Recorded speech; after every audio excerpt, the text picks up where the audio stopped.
Hello my dear students, welcome to Magnet Brains Hindi medium. मैं आपकी अपनी प्रज्ञा गुप्ता लेकर आ गई हूँ महान व्यक्तित्व में से एक और नए व्यक्तित्व को, जिनका नाम है डॉक्टर राजेंद्र प्रसाद। तो आज हम जानेंगे डॉक्टर राजेंद्र प्रसाद, जो कि स्वतंत्र भारत के पहले राष्ट्रपति भी थे।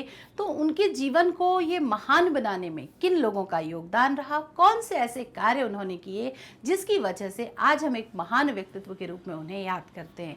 तो चलिए शुरू करते हैं।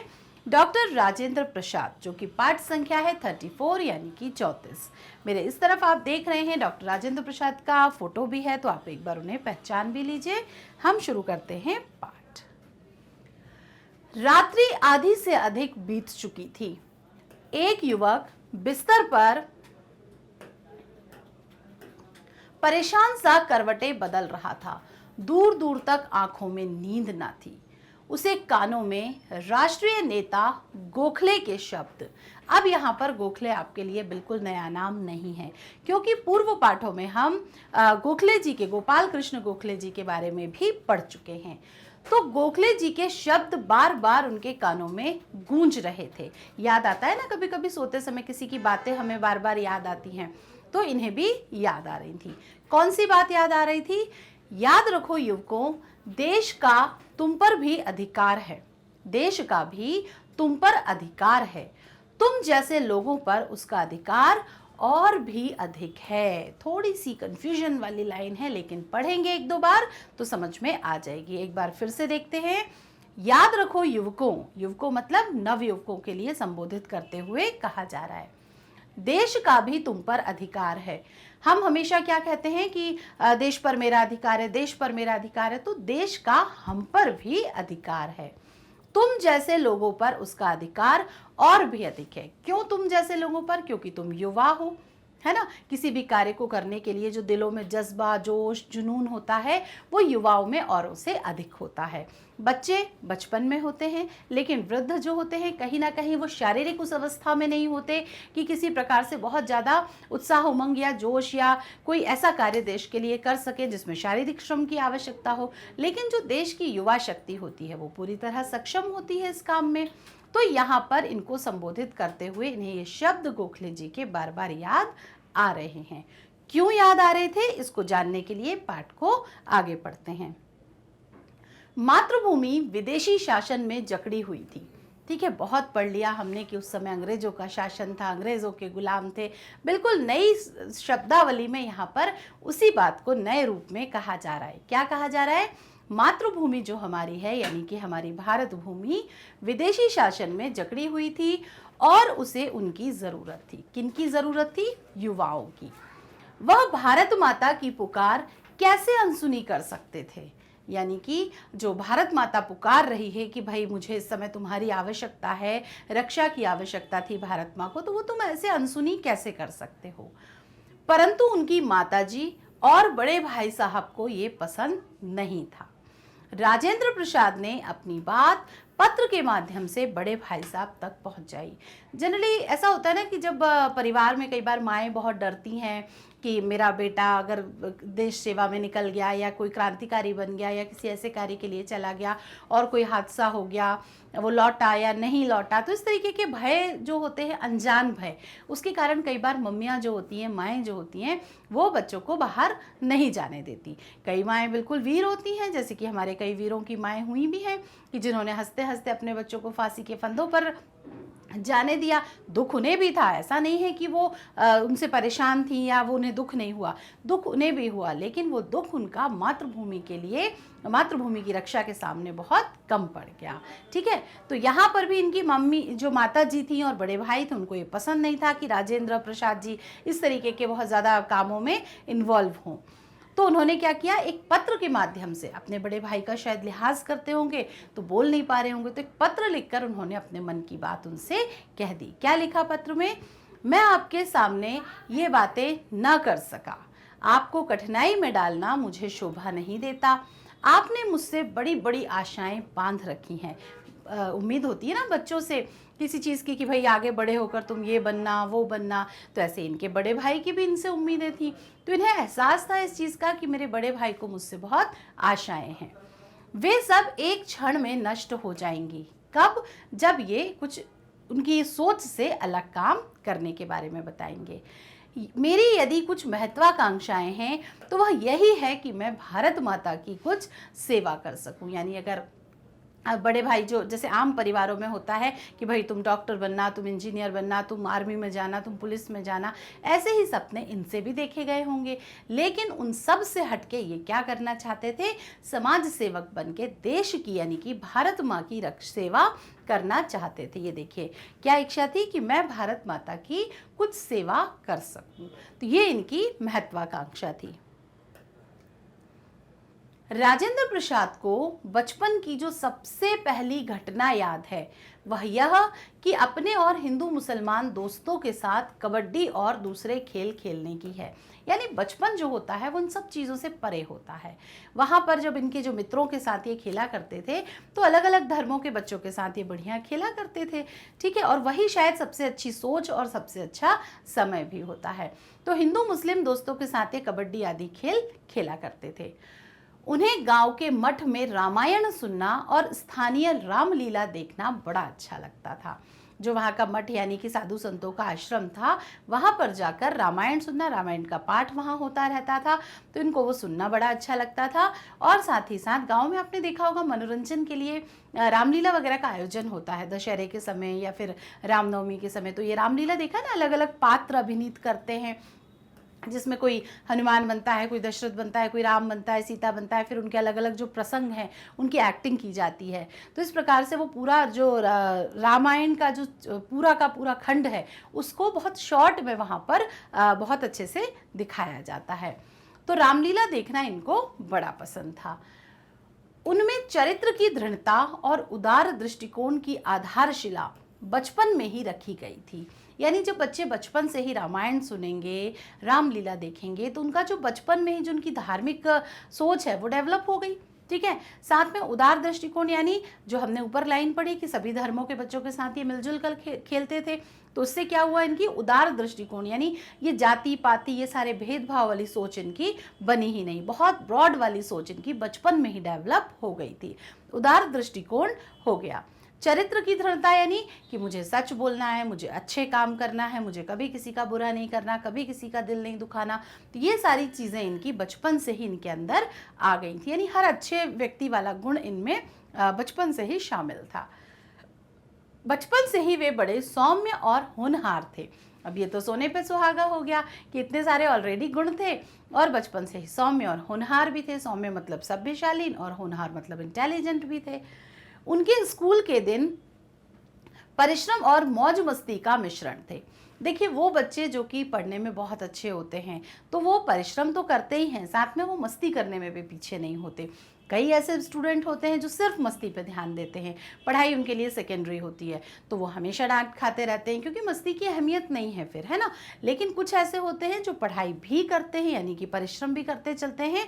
जब पढ़ते हैं तो वो मन लगा के पढ़ते हैं और फिर जब मस्ती करते हैं तो उसे भी मन लगा के करते हैं, तो लाइफ में बैलेंस बना रहता है। तो ऐसे बच्चों को हमेशा तारीफ सुनने को मिलती है क्योंकि जीवन में सफलता भी पाते रहते हैं और मौज मस्ती के रूप में लाइफ का एंजॉय भी उनका चलता रहता है।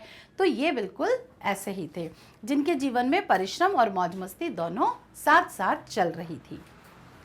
उन दिनों यह परंपरा थी कि शिक्षा का आरंभ फारसी की शिक्षा से किया जाए। जिस समय ये पढ़ रहे थे उस समय फारसी की जो बेसिक नॉलेज होती थी वो फारसी में दी जाती थी, फारसी भाषा पढ़ाई जाती थी। राजेंद्र प्रसाद 5 या 6 वर्ष के रहे होंगे जब उन्हें और उनके 2 चचेरे भाइयों को, चचेरे भाई यानी कजिन ब्रदर, चाचा के बेटे, उनके एक मौलवी साहब के यहाँ पढ़ने के लिए, उनको पढ़ाने के लिए उनके घर आते थे, जिसे आप होम ट्यूशन की तरह भी समझ सकते हैं। लड़कों ने अपने अच्छे स्वभाव वाले मौलवी साहब के साथ शैतानियां भी की मगर मेहनत भी बहुत की। यानी ऐसा नहीं था कि जो शिक्षक आते थे बस गंभीरता के साथ पढ़ते रहते थे, उनके साथ थोड़ी मौज मस्ती हंसी मजाक भी उनका चलता रहता था। लेकिन पढ़ने में अच्छे थे तो साथ में पढ़ाई पर भी ध्यान वो लोग देते रहते थे। वे सुबह बड़ी जल्दी उठ के अध्ययन कक्ष यानी स्टडी रूम, अध्ययन कक्ष में पढ़ने के लिए बैठ जाते। यह सिलसिला काफ़ी देर तक चलता रहता है, यानी बहुत देर तक। सुबह मॉर्निंग टाइम में पढ़ना तो वैसे भी अच्छा माना जाता है, सुबह का पढ़ा हुआ कहते हैं हमेशा याद भी रहता है।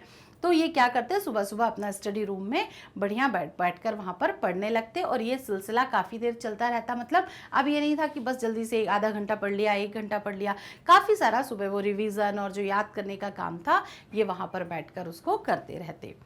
वास्तव में यह कल्पना भी नहीं की जा सकती कि इतने छोटे बच्चे बहुत देर तक ध्यान लगाकर पढ़ाई कर सकेंगे। मतलब बच्चों के साथ, बच्चों को कहा जाता है ना, मन बड़ा चंचल होता है बच्चों का, वो बहुत देर तक एक ही चीज़ को नहीं कर सकते। वो खेलते भी किसी खिलौने से बहुत देर तक नहीं है, थोड़ी देर खेला, मन भर गया, अलग कर दिया, दूसरा ले लिया। तो यहाँ पर बच्चों से भी ये उम्मीद करना तो थोड़ा सा मतलब अविश्वसनीय टाइप का है कि इतने छोटे छोटे बच्चे और एक कमरे में बैठ के बढ़िया घंटों पढ़ते रहते थे। लेकिन प्रेरणा एक दूसरे से मिलती थी। राजेंद्र प्रसाद खुद पढ़ते होंगे तो शायद उनके भाई भी उन्हें देखकर पढ़ते रहते होंगे, तो ऐसा भी पॉसिबल है। यह विशेष गुण जीवन पर्यंत उनमें रहा, यानी कि ना सिर्फ बचपन में वो इतने गंभीर थे पढ़ाई के लिए, बल्कि जीवन पर्यंत, यानी हमेशा उनकी ये गंभीरता जो थी पहले पढ़ाई के प्रति फिर उनके कार्य के प्रति बढ़ती चली गई।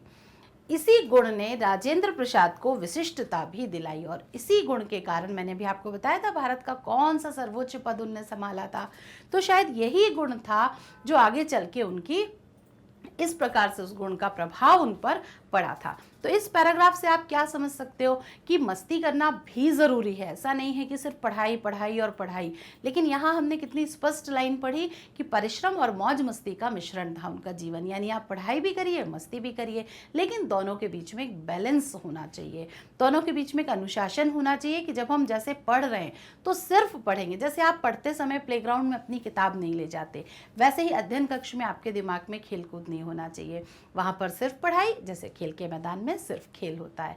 तो ऐसा बैलेंस करना आपको बहुत ज़रूरी है और ये अनुशासन आपको आना चाहिए। बढ़ते हैं आगे की ओर कि और इनके क्या विशिष्ट गुण यहाँ पर बताए जा रहे हैं। उन्होंने अपने शैक्षिक जीवन की, शैक्षिक जीवन यानी कि जो उनका पढ़ाई से संबंधित जीवन था, उसमें सभी परीक्षाएं प्रथम श्रेणी में उत्तीर्ण की। प्रथम श्रेणी यानी फर्स्ट डिवीजन में पास की।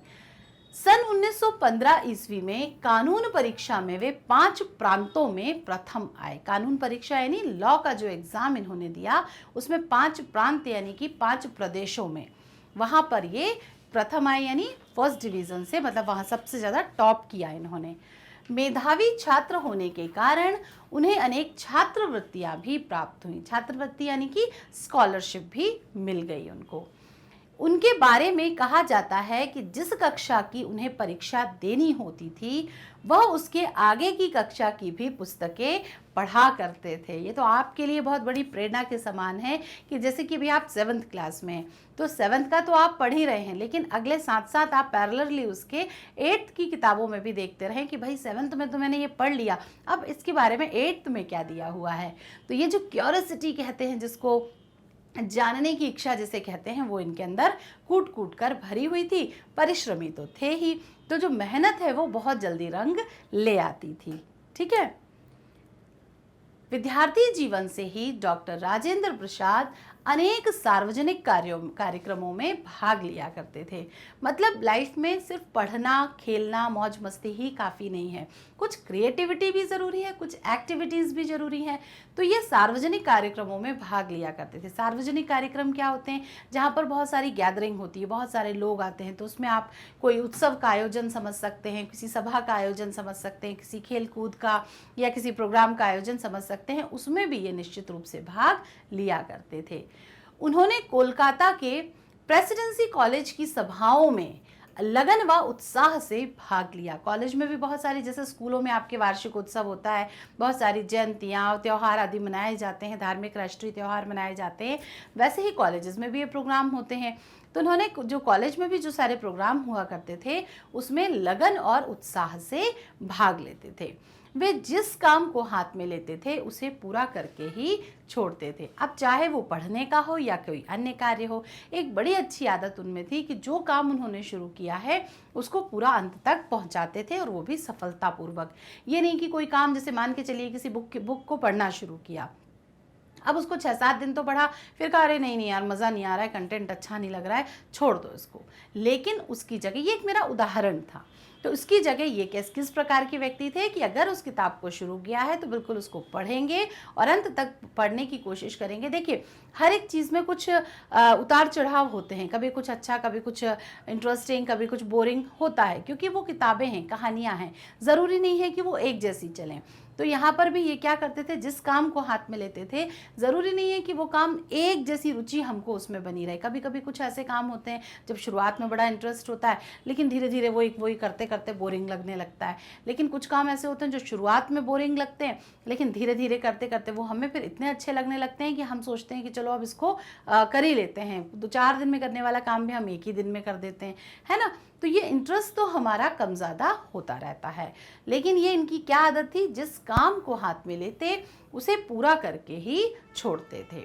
सन 1906 में उन्होंने बिहारी युवा छात्रों को संगठित करके उनका नेतृत्व किया। 1906 में उन्होंने क्या किया, जो बिहारी लोग थे, बिहारी लड़के थे, यंगस्टर जो थे वहाँ के नवयुवक, उनको इकट्ठा किया, उनकी एक टीम बनाई और ये खुद उसका नेतृत्व किया, यानी कि उसके लीडर बन गए।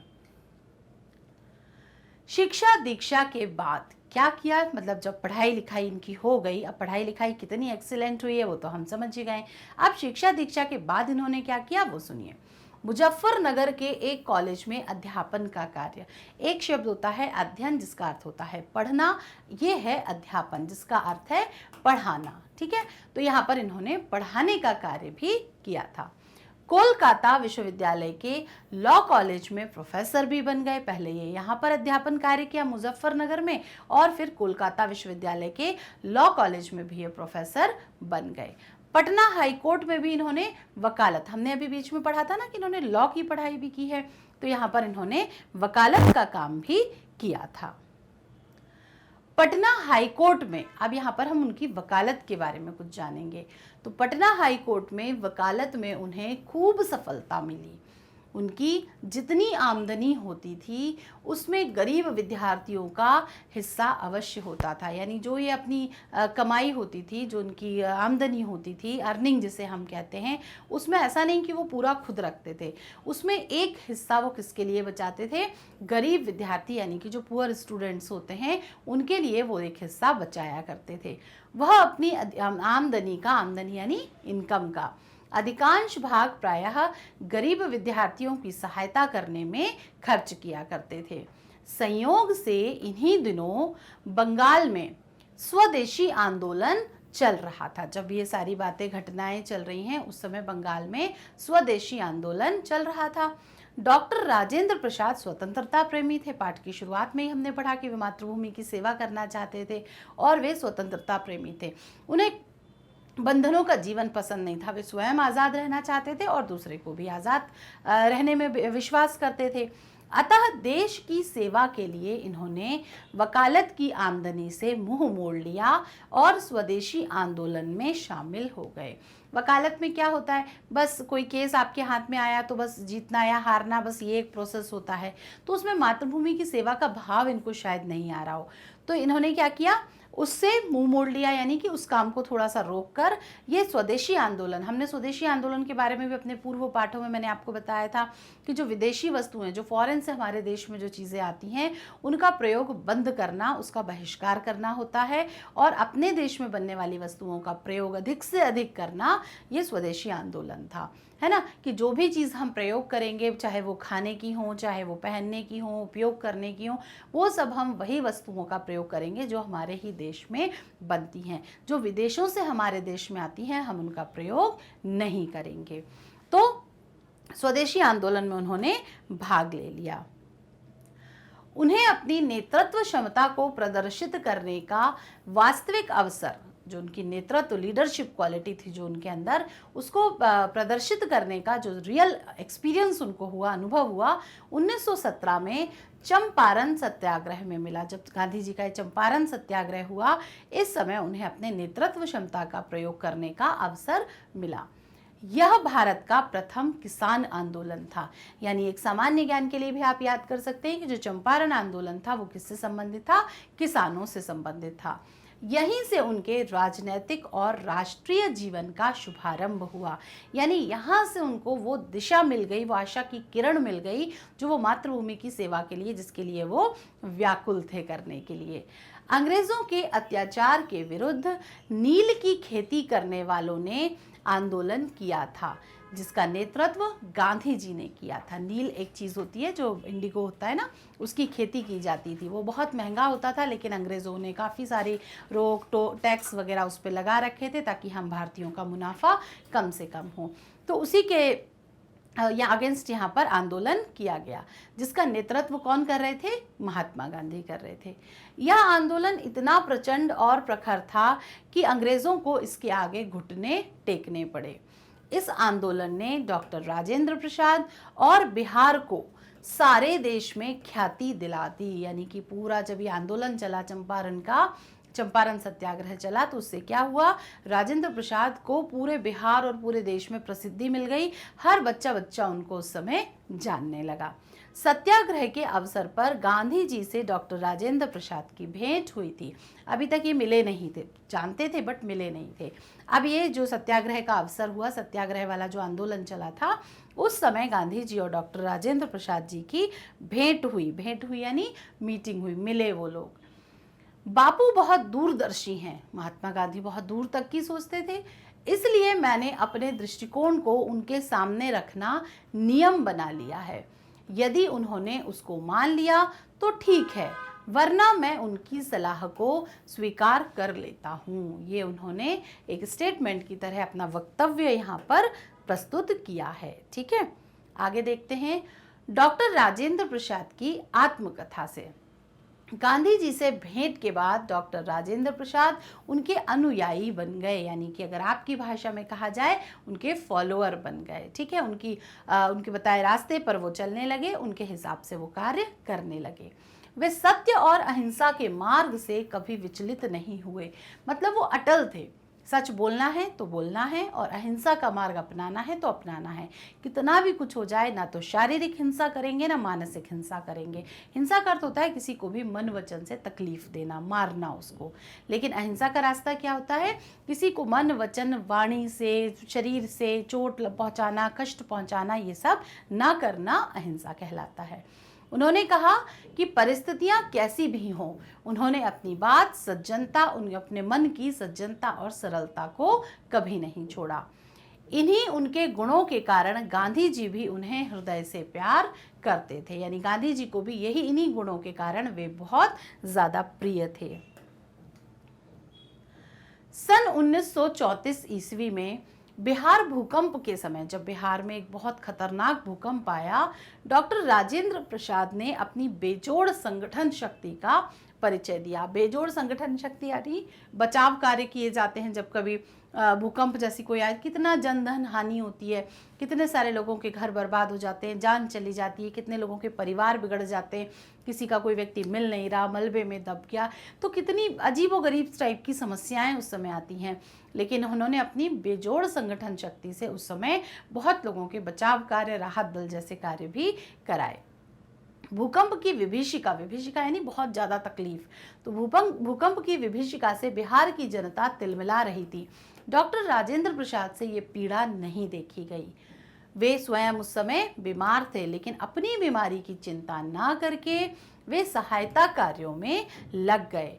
वह उन लोगों के लिए जिनके घर नष्ट हो गए थे, भोजन, कपड़ा और दवाइयाँ इकट्ठी करने लगे ताकि जो घायल हैं, बीमार हैं, उनका इलाज किया जा सके, जो भूखे हैं उन्हें भोजन दिया जा सके और जैसे तैसे बस करके लोगों की जान बचाई जा सके।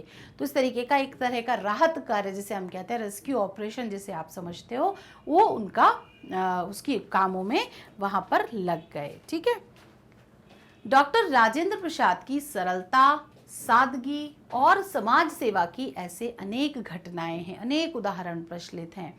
अपने को विशिष्ट या अन्य लोगों से अलग समझने की भावना उनमें कभी नहीं रही। वे अपने आप को भीड़ का ही एक हिस्सा मानते थे। किसी में अगर इतने गुण हो जाएं तो वो व्यक्ति थोड़ा घमंडी हो जाता है, लोगों से अपने आप को अलग महसूस करने लगता है।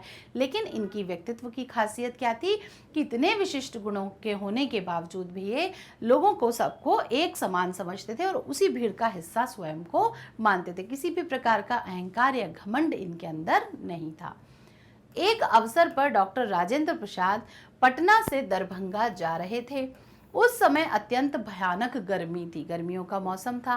रास्ते में सोनपुर स्टेशन पर गाड़ी रुकी तो कुछ लोग प्यास के मारे बुरी तरह त्राही त्राही कर रहे थे, यानी उन्हें बहुत जोर से प्यास लगी थी, लेकिन पानी की कोई व्यवस्था नहीं थी। कुछ ही दिन पूर्व आए भूकंप के कारण स्टेशन की जो नल आदि की व्यवस्था थी, जो पाइपलाइंस थी, वो खराब हो गई थी, जिसके कारण जो पानी का व्यवस्था थी, पाइपलाइन थी, वो ऊपर नीचे होने के कारण, खुद जाने के कारण, डिस्टर्ब हो जाने के कारण वहाँ पानी नहीं आ रहा था। एक छोटा सा प्याऊ था, प्याऊ मतलब पानी की व्यवस्था, नल पानी का, जहां पर बैठा अकेला व्यक्ति सबकी आवश्यकता पूरी नहीं कर पा रहा था। यानी वहां पर पानी तो रखा था, लेकिन एक व्यक्ति था पिलाने वाला, तो इतने सारे लोग पीने वाले, एक व्यक्ति पानी पिलाने वाला, तो वहां पर वो काम समय पर नहीं हो पा रहा था। उन्होंने तत्काल अपना लोटा उठाया, पानी के लिए जो बर्तन उनके पास था, और पानी भर भर के लोगों को पिलाने लगे। यानी बिना किसी शर्म संकोच के उतरे और वहां पर लोगों को पानी पिलाने जैसा पुण्य का काम करने लगे। लोग उन्हें आवाज देते, ए पानी, इधर पानी लाना, और ये सुनकर डॉक्टर राजेंद्र प्रसाद उधर ही दौड़ पड़ते। यानी ये नहीं कि लोग मुझे ऑर्डर दे रहे हैं, ऐसे कैसे बोल रहे हैं, ये सारी भावनाओं से वो बहुत ऊपर थे। और जो वहां पर बोलता, ए पानी इधर ला, इधर लाना पानी, और बस वो अपना पानी लेके वहां पर प्यासे को पानी पिलाने दौड़ पड़ते। कहीं कोई संकोच या झिझक नहीं थी उनके अंदर। अपनी समाज सेवा से डॉक्टर राजेंद्र प्रसाद को देशव्यापी ख्याति मिली। देशव्यापी यानी ओवरऑल कंट्री, नेशन में उनको ख्याति यानी कि प्रसिद्धि मिली थी। भाई इतना अच्छा अगर कोई व्यक्ति है तो उसके नाम के चर्चे होना तो बनता है। वह महात्मा गांधी तथा पंडित जवाहरलाल नेहरू की तरह देश के अग्रणी नेता बन गए। सन 1934 में उन्हें कांग्रेस का अध्यक्ष चुना गया। मैंने आपको पिछले पार्ट में भी बताया था कि उस समय दो पार्टियां कार्यरत थीं, भारतीय जनता पार्टी और भारतीय राष्ट्रीय कांग्रेस, तो उनको कांग्रेस का अध्यक्ष चुन लिया गया। उनके रोम रोम में सत्यनिष्ठा, सत्यनिष्ठा मतलब सच बोलने की आदत, कर्तव्यनिष्ठ व्यक्ति थे। ईमानदारी, तो इतने सारे परिचय के बाद तो आप जान ही गए होंगे कि उनमें ईमानदारी का भी गुण था। निर्भीकता यानी वो किसी से डरते नहीं थे। देशभक्ति और सहिष्णुता व्याप्त थी, तो देशभक्ति की भावना तो उनके हृदय में, शुरुआत में हमने पढ़ा था कि किस हद तक थी उनके हृदय में देशभक्ति की भावना। उनकी देशभक्ति, अमूल्य त्याग और सच्चाई के लिए भारत की जनता उन्हें देश रत्न की उपाधि दी। भारत की जनता ने उन्हें देश रत्न की, रत्न क्या होता है, बहुत कीमती होते हैं, बहुत अनमोल होते हैं, हर कोई उन्हें पाना चाहता है, तो इन्हें भी किस चीज की उपमा दी, देश रत्न की उपमा दी गई। सन 1950 में संविधान सभा द्वारा उन्हें स्वतंत्र भारत का पहला जो राष्ट्रपति पद था वो इनको मिला। यानी वे स्वतंत्र भारत की आज़ादी के बाद, हमारा देश कब आज़ाद हुआ था, 1947 को, और इनको राष्ट्रपति कब बनाया गया, 1950 को, यानी जब भारत का संविधान लागू हुआ था। तो ये संविधान सभा ने इन्हें स्वतंत्र भारत का पहला राष्ट्रपति चुना था। बाद में सन 1952 ईस्वी में वे आम चुनावों के बाद भारत के प्रथम राष्ट्रपति चुने गए। यानी पहले ये स्वतंत्र भारत के चुने और फिर पूरे भारत का इनको राष्ट्रपति पद मिल गया। सन 1962 में, अब ऐसा क्यों लिखा है, क्योंकि यहाँ देखिए 1950 में हमारा देश का जो संविधान है वो बना था, और जो वो कार्यान्वयन में कब आया, मतलब एक्टिव कब हुआ, तो 1952 तक। तब तक लोग इधर पर इलेक्शन, जो चुनाव होते थे वो भी होने लगे। तो चुनावों के बाद, यानी वोट डलने के बाद मतदान की प्रोसेस से, ये वाले में उनको सिर्फ चुना गया था, लेकिन यहाँ फिर भारत की जनता ने उन्हें वोट के द्वारा चुना था। तो ये दोनों में अंतर है, ध्यान रखें। आम चुनावों के बाद वे भारत के प्रथम राष्ट्रपति निर्वाचित हुए। सन 1962 तक लगातार वे 2 साल तक, ठीक है, 2 बार, सॉरी 2 साल तक नहीं, 2 बार तक भारत के प्रथम राष्ट्रपति बने रहे। एक राष्ट्रपति का कार्यकाल 5 साल का होता है, तो ये लगातार 2 बार भारत के राष्ट्रपति बने रहे। राष्ट्रपति के रूप में कार्य करते समय वे 10,000 रुपए के वेतन के स्थान पर केवल 2,000 रुपए लिया करते, 2,800 रुपए वेतन लिया करते और 12 वर्षों के लिए राष्ट्रपति भवन ही उनका घर था। यानी इनको 10,000 रुपए उस समय राष्ट्रपति की सैलरी मानी जाती थी, उनका वेतन माना जाता था, लेकिन ये 2,000 रुपए उसके सिर्फ 2,800 रुपए यानी 2,800 रुपए ये मात्र लेते थे। इसके अलावा बाकी पैसों का क्या करते थे वो भी हम देखते हैं। ठीक है, वो वापस मतलब देश के लिए ही कामों में खर्च कर दिया करते थे। इसके पूर्व में भी हमने पढ़ा था कि वे अपनी आमदनी का कुछ हिस्सा गरीब छात्रों के लिए रखा करते थे, तो ये भी शायद वो जो बचा हुआ अमाउंट था उसको देशभक्ति में या देश सेवा के कार्यों में ही उसको लगा दिया करते। 12 वर्षों के लिए राष्ट्रपति भवन ही उनका घर था। राष्ट्रपति जहाँ रहते हैं उसे राष्ट्रपति भवन कहा जाता है, तो वो वहाँ पर उनका निवास, दफ्तर, ऑफिस सब वहीं उसी कैंपस में होता है। राष्ट्रपति भवन में पहुंचकर भी डॉक्टर राजेंद्र प्रसाद की सरलता, सादगी और भारतीय संस्कृति के प्रति गहन आस्था में किसी प्रकार की कोई कमी नहीं आई। यानी कोई अगर आम व्यक्ति राष्ट्रपति पद तक पहुंच जाए तो कहीं ना कहीं थोड़ा सा शायद अहंकार उसके अंदर आ जाएगा, लेकिन ये जो ऐसे महान व्यक्तित्व थे, इसीलिए शायद ये महान व्यक्तित्व में शामिल हैं क्योंकि इनकी सरलता, सादगी और भारतीय संस्कृति के प्रति जो इनकी गहरी आस्था और प्रेम था वो ज्यों का त्यों बना रहा। अपने व्यक्तिगत मित्रों और परिचितों का स्वागत वे उस समय भी पारंपरिक तरीके से ही किया करते थे। मतलब स्वयं मिलने आते अतिथि को भगवान समझने वाला जो कॉन्सेप्ट है हमारे भारत का, ये उसको निभाया करते थे। एक बार संसद सदस्य श्रीमती सुमित्रा कुलकर्णी और उनके पति श्री गजानन को अपने यहाँ भोजन के लिए उन्होंने आमंत्रित किया। संसद सदस्य थी वो और उनको खाने पर इनवाइट किया।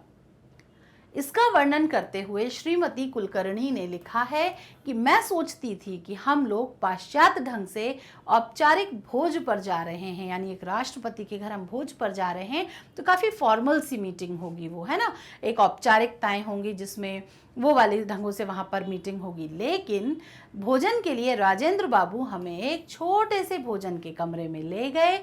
वहाँ पर हमने गोल मेज पर, गोल डाइनिंग टेबल पर बैठकर तीनों के लिए थालियां लगी रखी थी और राजवंशी देवी यानी जो कि राजेंद्र प्रसाद जी की धर्मपत्नी थी, उन्होंने हमें जो हमारा जो थालियों में जो भोजन था उसको परोसने के लिए गरम कर रही थी। यानी एक आम गृहिणी की तरह वो भी काम कर रही थी। एक राष्ट्रपति की पत्नी आम गृहिणी की तरह काम कर रही थी और जो भोजन का प्रोसेस था, जो तरीका था, वो भी बिल्कुल साधारण था और भोजन परोस रही थी। मैं और गजानन जी राजेंद्र बाबू की सरलता पर चकित थे कि एक राष्ट्रपति पद, भारत का सर्वोच्च व्यक्ति जिसे कहा जाता है, वो उसके घर में इतनी सहजता और साधारण व्यक्तित्व को देखकर ये लोग भी आश्चर्यचकित रह गए। डॉक्टर राजेंद्र प्रसाद को सामान्यतः कभी क्रोध नहीं आता था। मतलब वो बहुत सरल हृदय के व्यक्ति थे। हर काम अपना समय पर करने वाले परिश्रमी व्यक्ति को क्रोध आदि की भावनाएं नहीं छूकर जाती हैं, तो इनको भी क्रोध वगैरह नहीं आता था। ना ही आवेश में आकर किसी को भला बुरा कहते थे। यदि कभी ऐसा हो भी जाता था, सामान्य रूप से कभी कभी क्रोध आ जाता है, तो बाद में क्रोध शांत होने पर वे बहुत दुखी होते और फिर उसका पश्चाताप करते, सॉरी वगैरह बोलते होंगे, क्षमा मांगते होंगे, तो ऐसा भी किया करते थे। डॉक्टर राजेंद्र प्रसाद का एक पुराना नौकर था तुलसी। नौकर यानी कि सहायक व्यक्ति, उनका मदद के लिए जो उन्होंने अपने पास रखा था। जब वे राष्ट्रपति भवन में रहते तब एक दिन उनके कमरे की सफाई करते हुए तुलसी के हाथ से, जो उनका सेवक था, उनके हाथ से हाथी दांत का पेन डेस्क मेज से नीचे गिरकर टूट गया। मतलब जो हाथी के दांत होते हैं उसका पेन होगा तो वो बड़ा शायद कीमती भी हो सकता है और काफ़ी अनोखा भी हो सकता है, दुर्लभ भी हो सकता है मिलने में, तो वो वहाँ से नीचे गिरकर टूट गया। जो स्याही थी वो कालीन पर फैल गई। राजेंद्र प्रसाद बहुत गुस्सा हुए क्योंकि यह पेन उनको किसी ने भेंट दिया था और उन्हें बहुत प्रिय भी था। उन्होंने तुरंत तुलसी को अपनी निजी सेवा से हटा दिया और उन्होंने कहा उससे कि नहीं, तुम्हें आज से मेरा काम करने की कोई ज़रूरत नहीं है, तुमने आज मेरा इतना बड़ा नुकसान कर दिया है, तो उनको उस पद से हटा दिया। उस दिन व्यस्तता के बावजूद उनके दिल में एक कांटा सा चुभता रहा। उसके बाद वो अपने सामान्य कामों में लग गए, लेकिन कहीं ना कहीं बार बार रहकर, जिसे आप एक टीस समझते हो ना, एक अफसोस की तरह बार बार उनको ये याद आ रहा था कि आज कहीं ना कहीं मैंने कुछ गलत कर दिया है और तुलसी के साथ अन्याय किया है। अन्याय की भावना उनके अंदर क्यों आई? क्योंकि किसी पेन का गिरना तो एक सामान्य सी घटना है, हो सकता है कुछ सामान के रखते या उठाते स्वयं उनके हाथ से गिर जाता। अगर उस तुलसी के हाथ से गिरा था तो मैं उसे इतना बड़ा दंड कैसे दे सकता हूँ। उन्होंने शाम को तुलसी को अपने कमरे में बुलाया। तुलसी डरता हुआ भीतर आया। उन्होंने देखा कि राष्ट्रपति सिर झुकाए और हाथ जोड़े उसके सामने खड़े हैं। अब समझ में आए ये महान व्यक्तित्व क्यों है कि एक सेवक के सामने भी इनको क्षमा मांगने में कोई संकोच, कोई शर्म नहीं थी, जो वास्तव में ऐसा ही होना चाहिए। भाई क्षमा मांगने में क्या शर्म? तो उन्होंने बड़े धीमे स्वर में कहा, तुलसी मुझे क्षमा कर दो। तुलसी इतना चकित हुआ कि उससे कुछ भी बोलते नहीं बना। उसे लगा कि ये मुझसे सॉरी क्यों बोल रहे हैं, ये मुझसे क्षमा क्यों मांग रहे हैं। तो राष्ट्रपति ने फिर नम्र स्वर में दोहराया, तुलसी तुम क्षमा नहीं करोगे क्या? क्योंकि तुलसी कुछ बोल ही नहीं पा रहा था, वो तो स्तब्ध सा खड़ा था, चुपचाप खड़ा था। तो उन्होंने क्या कहा, माफ नहीं करोगे क्या? इस बार सेवक और स्वामी दोनों की ही आंखों में आंसू आ गए, क्योंकि तुलसी ने भी जानबूझकर वो गलती नहीं की थी, उससे भी अनजाने में हो गई थी। तो दोनों की ही आंखों में, इनकी आंखों में पश्चाताप के और उसकी आंखों में अफसोस के कि मुझसे क्यों ये गलती हुई। यह देखकर दोनों की आंखों में आंसू आ गए। डॉक्टर राजेंद्र प्रसाद की स्मरण शक्ति अत्यंत तीव्र थी। उनकी याददाश्त जो थी, स्मरण शक्ति यानी याददाश्त जिसे आप कहते हैं, तो याददाश्त जो थी वो बहुत तीव्र थी। उनको बहुत जल्दी सारी चीज़ें याद रहती थी। एक बार अखिल भारतीय कांग्रेस समिति के एक प्रस्ताव पेश किया, जो अखिल भारतीय मतलब ऑल इंडिया जो कांग्रेस कमेटी थी, उसने एक प्रस्ताव मतलब एक वो रखते हैं अपनी बात रखने के लिए, जो प्रस्ताव बनाए जाते हैं वो वहाँ पर पेश किया। जो कहीं खो गया, जो फाइल होगी या पेपर होंगे वो कहीं खो गए। डॉक्टर राजेंद्र प्रसाद को पता चला तो उन्होंने पूर्ण आत्मविश्वास के साथ कहा, चिंता ना करें, मैं उसे फिर तैयार कर देता हूँ। यानी जो इन्होंने उसमें लिखा था वो इनको एक एक शब्द अक्षरशः याद था। तो ये वहाँ पर परेशान नहीं हुए, पैनिक नहीं हुए। हम होते तो क्या होता, पूरी फाइल उलट पुलट कर देते, ढूंढने लगते, परेशान होते, चिड़चिड़ करते, क्योंकि हमारा स्वभाव सामान्य है। लेकिन यही चीज़ हमें इस पाठ से सिखाई जा रही है कि इतना बड़ा व्यक्ति, उसने क्या कहा कि आप चिंता ना करें, मैं उसे दोबारा बना देता हूँ, दोबारा तैयार कर देता हूँ। उन्होंने स्मरण शक्ति के आधार पर जो प्रस्ताव तैयार किया था वह मूल रूप से पूर्णतः मिलता था। यानी इन्होंने उसको भी तैयार किया था तो इन्होंने अपनी स्मरण शक्ति से यानी अपनी याददाश्त से डिटो वैसा सेम टू सेम दोबारा बना दिया। और इसकी पुष्टि सबने की कि जो लोगों ने उसको पढ़ा था, उस पर कार्य किया था, उन लोगों ने इस बात की श्योरिटी बताई कि हाँ ये बिल्कुल वैसा ही है जैसे वो मूल प्रति यानी कि ओरिजिनल बिल्कुल वैसा ही था।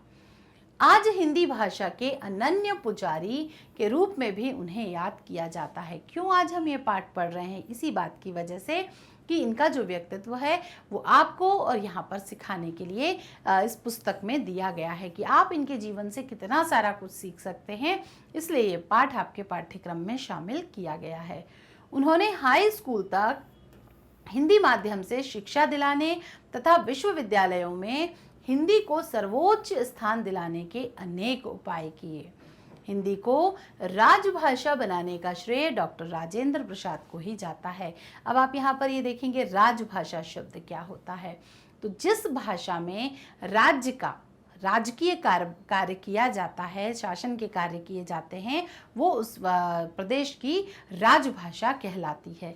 तो हमारा जो मध्य प्रदेश है उसमें भी राजभाषा हिंदी है, उत्तर प्रदेश में भी हिंदी है। तो इस प्रकार ये राजभाषा जो है वो हमारे पूरे भारत की राजभाषा जो है अलग अलग राज्यों में अलग अलग हो सकती है, लेकिन मध्य प्रदेश, उत्तर प्रदेश में हिंदी ही है। तो इनको ही इसका श्रेय जाता है।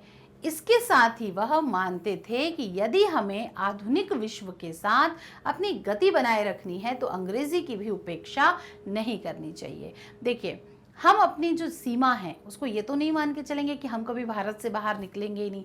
भाई भारत में हिंदी सब समझते हैं, लेकिन जब कभी हमें विश्व स्तर पर कहीं जाना है, जब प्रतिनिधित्व करना है, घूमने जाना है, व्यवसाय के या नौकरी के सिलसिले में जाना है, किसी अन्य कार्य से जाना है, तो उन लोगों से संपर्क साधने के लिए हम ये उपेक्षा नहीं कर सकते कि वो हिंदी को ही समझेंगे। उनकी संपर्क भाषा कौन सी है? अंग्रेजी है। तो अगर हम 1 से 2 भाषाएं बहुत अच्छे से सीख लेते हैं तो इसमें कोई बुराई नहीं है। तो विश्व स्तर पर जब हमें दूसरे देशों के साथ संपर्क करना है, उनसे कुछ सीखना है या उन्हें कुछ सिखाना है, दोनों के लिए ही उनकी भाषा का प्रयोग आवश्यक है। तो अंग्रेजी जो है वो वैश्विक स्तर पर बहुत आवश्यक है आना, इसलिए आप इंग्लिश मीडियम स्कूल में पढ़ाए जाते हैं, इंग्लिश पर इतना जोर दिया जाता है। तो राष्ट्रभाषा का, राजभाषा का सम्मान तो बनता है, वो तो हमारे हृदय में है, लेकिन विश्व स्तर पर संपर्क भाषा के रूप में अंग्रेजी का ज्ञान होना भी बेहद आवश्यक है। उन्होंने स्वयं भी कई ग्रंथों का रचना वहां पर उन्होंने की है। सन 1962 में राष्ट्र ने उन्हें भारत रत्न की सर्वश्रेष्ठ उपाधि से सम्मानित किया है। ऐसा महान व्यक्ति निश्चित रूप से भारत रत्न का हकदार है। तो इन्हें भारत रत्न कब मिला? 1962 में इनको भारत रत्न दिया गया। डॉक्टर राजेंद्र प्रसाद की प्रमुख महत्वपूर्ण कृतियां यानी इनकी रचनाएं कौन कौन सी थी? आत्मकथा, चंपारण में सत्याग्रह, इंडिया डिवाइडेड, बापू के कदमों में, संस्थापक लॉन वीकली, महात्मा गांधी एवं बिहार, सम रेमिनिसेंस, संपादन साहित्यिक साप्ताहिक देश, ये इन सब एक जो समाचार पत्र था इसका साप्ताहिक देश, इसका भी संपादन का कार्य इन्होंने किया है। तो ये सब उनकी रचनाएं थी। कहाँ कहाँ उनने क्या क्या लिखा है। अपने जीवन के आखिरी समय को बिताने के लिए, यानी जब वृद्धावस्था किसी को नहीं छोड़ती, कोई व्यक्ति कितना ही महान, कितना भी योग्य क्यों ना हो, एक समय के बाद उसकी आयु भी बढ़ती है, साथ ही साथ जीवन काल, उसका जो कार्यकाल है वो थोड़ा सा कम होता चला जाता है। तो यहाँ पर इन्होंने क्या किया? पटना के निकट सदाकत आश्रम को चुना। एक आश्रम था, मानसिक शांति की प्राप्ति के लिए जीवन के अंतिम क्षणों में वे वहीं पर रह गए। यहीं पर 28 फरवरी 1963 को उनका देहांत हो गया। कहाँ पर? पटना के सदाकत आश्रम में। ठीक है। इस प्रकार हमने जाना कि स्वतंत्र भारत के पहले राष्ट्रपति डॉक्टर राजेंद्र प्रसाद किस प्रकार अपनी अच्छाइयों के लिए आज भी जाने जाते हैं। भारत रत्न से वे सम्मानित किए गए। किस प्रकार उन्होंने अपना पूरा जीवन अपने भाई से नहीं कह पा रहे थे तो पत्र के माध्यम से जो बात उन्होंने उनको लिखी थी कि मैं मातृभूमि की सेवा करना चाहता हूं, और आपने इस पूरे के पूरे जो अभी हमने गद्यांश के रूप में ये जो पाठ पढ़ा उसमें जाना कि किस प्रकार उन्होंने अपना पूरा जीवन जो है वो राष्ट्र सेवा के लिए समर्पित कर दिया। वेतन जो मिलता था उसे भी लेना स्वीकार नहीं किया। अपनी आवश्यकता के हिसाब से कुछ वेतन का हिस्सा लेकर बाकी सब गवर्नमेंट के पास ही रहने दिया कि आप इसको देश के कार्यों में ही लगाते चलिए। तो ऐसे महान व्यक्ति को हमारा हैट्स ऑफ है, और साथ ही साथ हम श्रद्धा से नमन करते हैं कि ऐसे महान व्यक्तित्व के बारे में आज हमें पढ़ने का मौका मिला।